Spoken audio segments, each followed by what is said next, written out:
Hidden away in a government archive lies a blueprint for a spacecraft that could have whisked 150 people to Mars and brought them back in just about 10 days. It was called Orion, and almost nobody knows its story. This was not some fringe concept. It was developed over 7 years by some of the same physicists behind the atomic bomb, backed by serious government money, with a Mars trajectory already plotted. Then, almost silently, the whole thing was shelved. What's striking isn't just how close Orion came to reality, but what it might have meant for space travel if it had been built. To grasp the significance of Orion, it helps to understand the problem it aimed to solve. By the mid-1950s, rocket engineers faced a fundamental dilemma. Traditional chemical rockets, those burning liquid hydrogen and oxygen, are incredibly powerful but painfully inefficient. Almost the entire mass on the launch pad is fuel. The actual payload is just a tiny sliver of the total weight. Take the Apollo missions. When NASA sent astronauts to the moon, only about 5% of the launch vehicle was the part that actually traveled somewhere useful.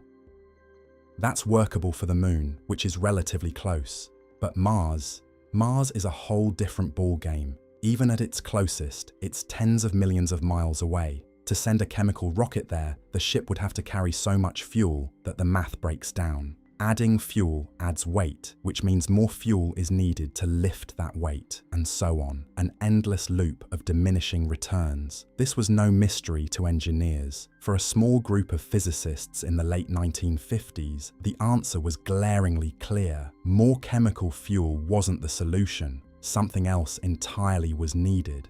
That concept had been lurking in classified files since 1946. Stanisław Ulam, a mathematician instrumental in the hydrogen bomb's creation, first floated the idea in a paper that year. What if, instead of burning fuel inside a rocket engine, the spacecraft was propelled by detonating nuclear bombs behind it? Not just one, but hundreds of carefully timed explosions, each delivering a pulse of thrust. Ulam worked out some preliminary numbers with Frederick Rains in a classified 1947 Los Alamos document. The calculations looked promising enough that the idea stuck around, though quietly, for nearly a decade.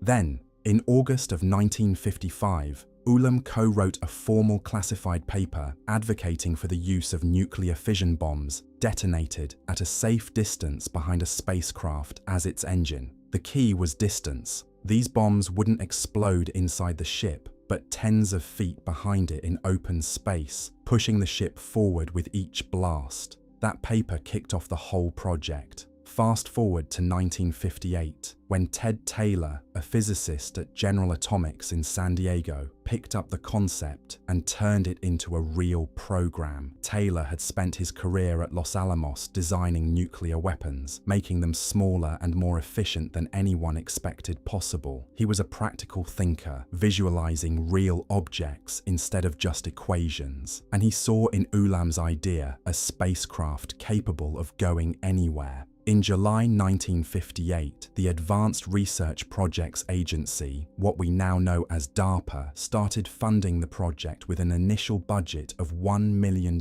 a year. That's when it officially became Project Orion. Here's how Orion actually worked. The spacecraft would carry a stockpile of what were called pulse units, small nuclear bombs stored inside the ship. A mechanical system, surprisingly inspired in part by vending machine technology from Coca-Cola, would eject these bombs one at a time through a hole in the bottom of the spacecraft. Each bomb would travel about 20 to 30 meters behind the ship before detonating. Underneath the spacecraft was a massive steel plate, known as the pusher plate. When a bomb exploded, it unleashed a rapidly expanding wave of plasma and radiation that slammed into this plate with incredible force. The plate was connected to the rest of the ship via enormous shock absorbers designed to cushion the blow. Instead of a violent jolt, the crew would experience a steady push, feeling anywhere from 2 to 4 times Earth's gravity. Not exactly comfortable, but definitely survivable. This pulsing push would happen roughly once every second, steadily accelerating the ship. What made this system revolutionary was the energy density of nuclear fuel. Nuclear reactions pack roughly 1,000,000 times more energy per pound than chemical fuel. That means the spacecraft wouldn't need to lug around nearly as much propellant to travel much farther distances.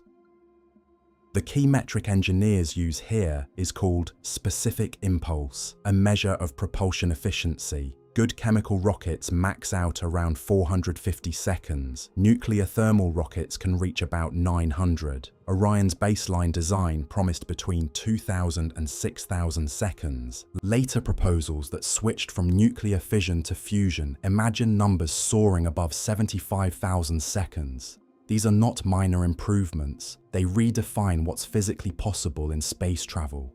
Let's break down what this meant in real terms. The standard Orion spacecraft was projected to weigh around 4,000 tons, stand 40 meters wide and 60 meters tall. To get off the ground, it would use about 800 pulse units just to reach orbit. Once in space, it could carry an astonishing 800 tons of payload all the way to Mars and back. For comparison, the Saturn V, the most powerful rocket ever flown, could only deliver about 2 tons to the moon's surface. And that's just the moon, not Mars.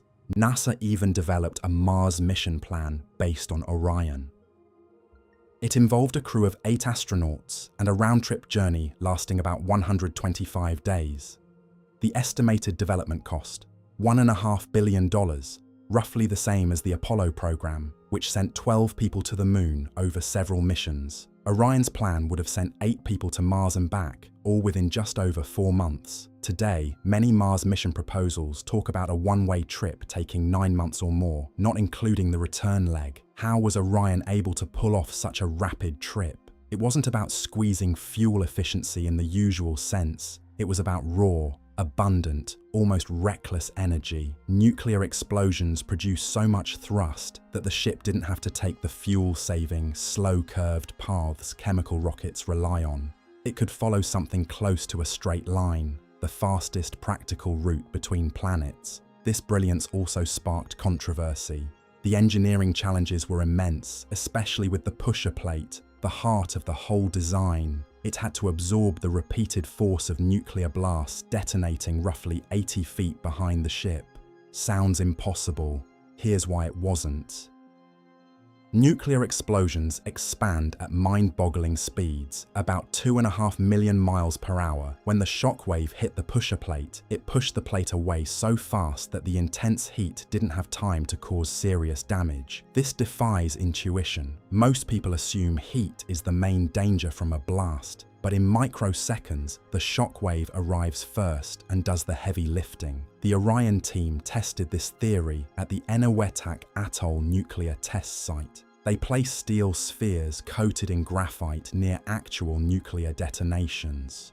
The spheres survived almost intact, with only a thin layer of graphite burned away. This showed that the pusher plate didn't need to withstand the full thermal blast, just the initial shock. Plus, spraying the plate with a thin layer of oil or grease between detonations reduced surface damage even further. Designing the plate itself was tricky. Engineers found that a uniform thickness caused uneven stress and cracking. Instead, it had to be thicker in the center and taper toward the edges. This tapered design was proven in model tests using chemical explosives at Point Loma in San Diego. The shock absorbers were another major hurdle.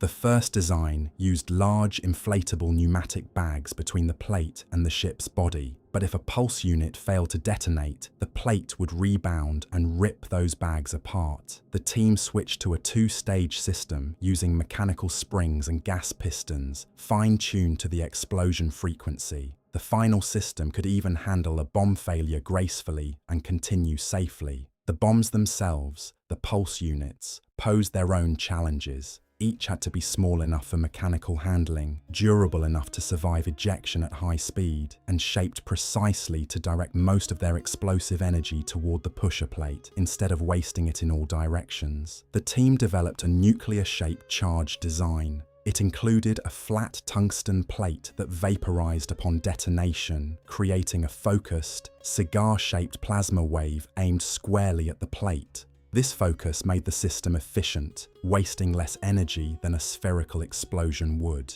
Each pulse unit weighed just over 300 pounds and fit inside a canister about 6 inches in diameter, small enough to be handled by machinery inspired by vending machine technology. By the time the plasma wave reached the pusher plate 25 meters away, it would be around 14,000 degrees Celsius, reheating to about 67,000 degrees on impact. At those temperatures, the plasma emitted mostly ultraviolet light, which doesn't transfer heat well through plasma, helping protect the plate from excessive heat absorption. Every detail of this engineering feat, from mechanical systems to plasma dynamics, was painstakingly worked out between 1958 and 1964. This wasn't theory or speculation. It was tested in experiments, model flights, plasma generators, and even real nuclear detonations. The team gathered precise data on materials exposed to nuclear blasts to confirm their design choices. And at the helm of this extraordinary project was Ted Taylor, leading the work at General Atomics. A physicist with a background in nuclear weapons design, Taylor turned a radical idea into engineering reality, pushing the boundaries of what humanity might achieve in space travel. Freeman Dyson once described the time he spent working on Project Orion as some of the happiest months of his life, and it's easy to see why.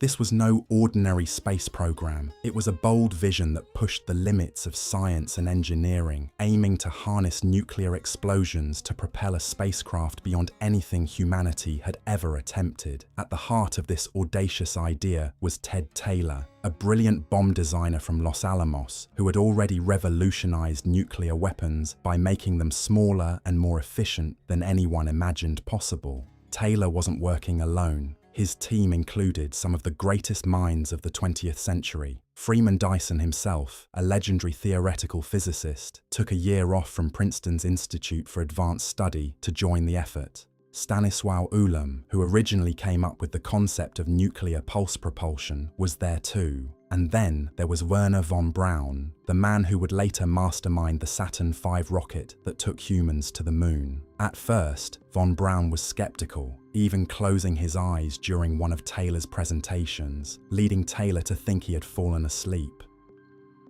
But after seeing footage of small Orion prototypes firing chemical explosives and launching themselves into the air, von Braun sat up straight and became one of the project's strongest advocates. The project drew support from giants like Niels Bohr, Hans Bethe, and Harold Urey. Carl Sagan later remarked that Project Orion could have been a smart way to repurpose the world's nuclear arsenals for peaceful space travel. This wasn't a fringe group chasing fantasies. These were the very scientists and engineers who had designed the atomic bomb, built the Saturn V, and laid the groundwork for modern nuclear physics. They believed, not in wishful thinking, but in solid engineering, that Orion was not just possible, it was achievable. Their rallying cry was straightforward: Mars by 1965, Saturn by 1970. The scale of what they proposed was staggering. The smallest practical design they called the Orbital Test Vehicle, weighing 880 tons, stood 25 meters wide and 36 meters tall, capable of carrying 300 tons into low Earth orbit.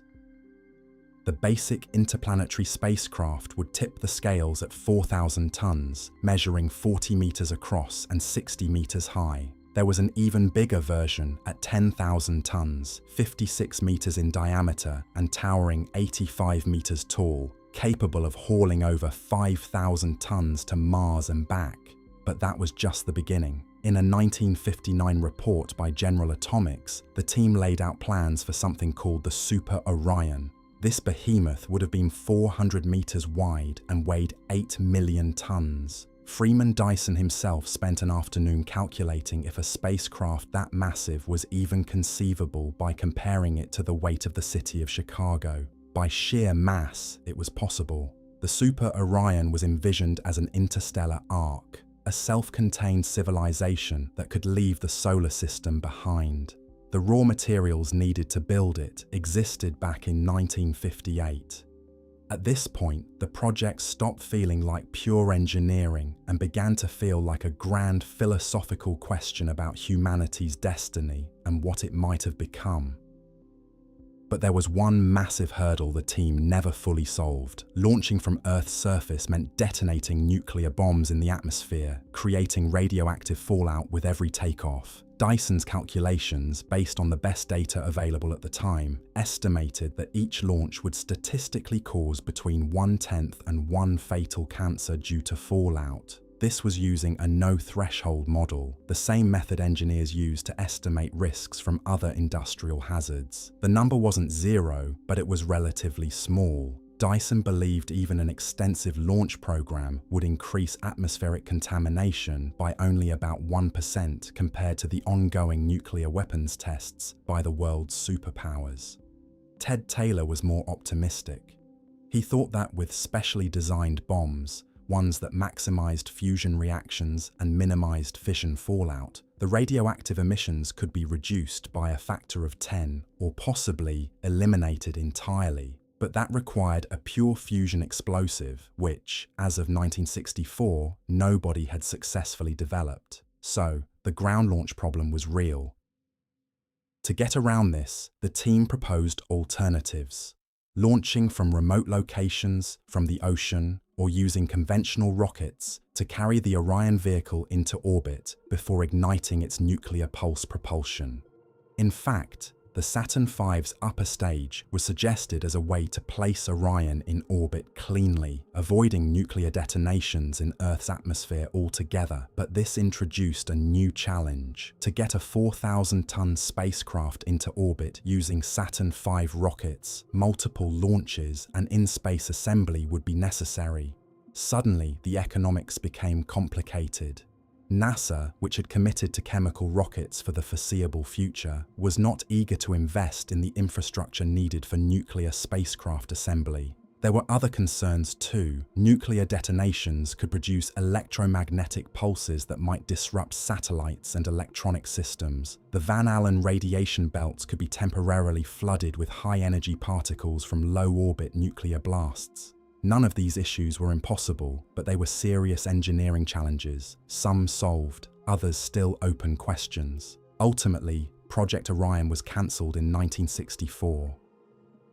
The immediate cause was the Partial Test Ban Treaty, signed on August 5, 1963 by the United States, the United Kingdom, and the Soviet Union. This treaty banned all nuclear explosions except those conducted underground. Since Orion depended on nuclear blasts in the atmosphere or space, it was effectively illegal. There had been efforts to carve out an exception for peaceful nuclear detonations in space, but Soviet objections, fearing military misuse, kept that clause out of the final treaty. Other factors added to the project's downfall. NASA had decided as early as 1959 that the space program would avoid nuclear propulsion in the near term. The agency was politically cautious, and nuclear rockets carried a public perception risk NASA's leadership wasn't willing to face. Many NASA engineers had built careers on chemical rockets and were openly resistant to nuclear propulsion. Meanwhile, the Air Force, which took over funding after DARPA pulled out in 1959, insisted that Orion demonstrate a military use. Some Air Force officials even wanted to turn the spacecraft into a weapons platform, but the designers resisted. These internal tensions drained the project's political support. By the time it folded, about $11 million had been spent over 7 years. The team had designed 3 full-scale vehicle configurations, conducted hundreds of model tests using chemical explosives, and built a scale model spacecraft that successfully flew in November 1959. This 1-meter model rose 56 meters on 6 chemical explosions before descending safely by parachute, undamaged. They also produced a detailed mission plan for a Mars trip. Today, that 1-meter test model is housed in the Smithsonian National Air and Space Museum. A wooden display model of the full Orion spacecraft, standing 26 inches tall, is kept at the Stephen F. Udvar-Hazy Center in Virginia. Freeman Dyson later reflected that Orion's cancellation was, in his view, the first time in modern history that a major technological leap was suppressed for political reasons. He softened that stance over time, becoming more concerned about nuclear fallout by the 70s and less sure that Orion was the right path forward. In hindsight, he said he wouldn't want to board a ship that scattered radioactive debris across spaceship Earth. Ted Taylor, the visionary behind the project, spent the rest of his life working on nuclear safeguards, making sure the weapons he had helped miniaturize couldn't be misused. Yet he never stopped dreaming about the stars. Project Orion didn't vanish into obscurity. Its ideas kept evolving. In 1968, Dyson published a paper called Interstellar Transport that extended the Orion concept to journeys between stars. Instead of fission bombs, he proposed using 1 megaton deuterium fusion explosions. His calculations showed that a 100-meter diameter Orion ship, weighing 100,000 tons, could reach 1% of the speed of light. Accelerating at 1 standard gravity, it could hit that speed in about 10 days. A velocity no human spacecraft has ever come close to. Building on these ideas, the British Interplanetary Society launched Project Daedalus in the early 70s, aiming to send a robotic probe to Barnard's star at 12% the speed of light, fueled by fusion micro-explosions rather than full nuclear devices. Then, in 1989, NASA and the US Navy studied a similar concept called Project Longshot. Starting in 1998, researchers at Pennsylvania State University have pursued antimatter catalyzed nuclear pulse propulsion concepts. None of these projects has been realized, but they trace a direct intellectual lineage back to the work Taylor, Dyson, and Ulam began in San Diego in 1958. One last intriguing piece of the story stayed mostly secret for decades. Toward the end of Orion's development, under Air Force funding, the team explored a modification to the pulse units, a directed nuclear pulse unit that focused its plasma into a narrow, high-velocity beam instead of a broad push against the pusher plate. This concept, known as the Casaba Howitzer, was a potential weapon. Declassified documents confirm it was real and that development continued even after Orion's cancellation. Most of the details remain classified, but what is publicly known is this: the nuclear-shaped charge designed to propel Orion through space could, in another configuration, serve as a directed plasma weapon capable of striking targets at distances comparable to high-powered lasers. So what does this all mean? In 1958, a small group of physicists proposed a spacecraft that could ferry 150 people to Mars and back in about 10 days, using technology already within reach. Over 7 years, they engineered designs, tested scale models, and developed detailed mission plans, supported by some of the 20th century's most brilliant scientists. Then, political decisions and international treaties brought the project to an end. The engineering behind Project Orion was solid. The pusher plate design worked in experiments. The shock absorber system functioned. The pulse units were carefully engineered. The fallout problem, while significant, had potential solutions, and some believed it could be nearly eliminated with improved bomb designs. Others see the cancellation as a reasonable response to the real dangers of nuclear fallout and public concerns. But the legacy remains, a testament to what might have been and a reminder of the complex dance between technology, politics, and the future of human space exploration. Some say that the cancellation of nuclear propulsion projects like Orion was less about technology and more about politics, a deliberate choice to suppress a breakthrough for strategic reasons. Freeman Dyson himself saw it as a political decision that cost humanity decades of slow, costly space travel reliant on chemical rockets. Imagine if the Nuclear Test Ban Treaty had carved out a special exception for peaceful space exploration. Imagine if, back in 1959, NASA had embraced nuclear propulsion instead of turning its back on it. What if the modest $11 million spent on Orion had ballooned to $15 billion? These are all what-ifs, scenarios we can only speculate about because history doesn't rewrite itself. But one thing is undeniable. The Orion spacecraft was not a fantasy. The science behind it was solid. The engineering was real and tested. In November 1959, a 1-meter model of the ship was launched using chemical explosives, shooting up to 56 meters before descending safely under a parachute. That prototype still exists, tucked away somewhere in a government archive or housed at the Smithsonian. A wooden model of a vessel that could have taken humans to Mars well before Apollo even landed on the moon. The more people dig into Orion, the more curious the silence around it seems. Why was such a groundbreaking project shelved and forgotten? For now, all that remains are the blueprints, the test reports, and the lingering questions Orion leaves behind.